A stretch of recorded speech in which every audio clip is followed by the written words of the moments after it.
আমি যেটুকু বুঝতে পারি থিওরিটিক্যাল একটা কথা বলেছেন। থিওরিটিক্যালি তো যখন একটা দলের কার্যক্রম কিছু সময়ের জন্য ব্যান করা হয়, তো থিওরিটিক্যালি ওই ব্যানটা আপনার পার্মানেন্ট কি পার্মানেন্ট না সেই ধরনের প্রশ্ন থাকে।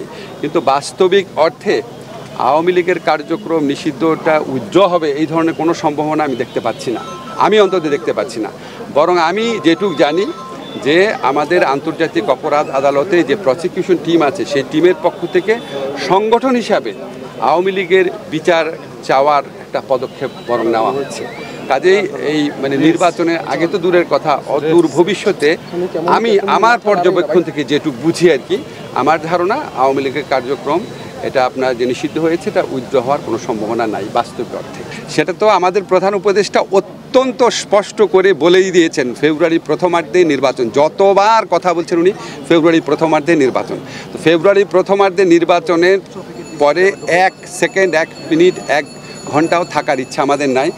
আমাদের শুধু দুইটা চিন্তা ছিল যে আমরা নির্বাচনের আগে বিচারের যে দৃশ্যমান অগ্রগতি বা সংস্কারের দৃশ্যমান অগ্রগতি সেটুকু যেন একটু হয়ে যায়, কারণ অনেক মানুষ জীবন দিয়েছে, অনেক স্যাক্রিফাইস এখানে আছে।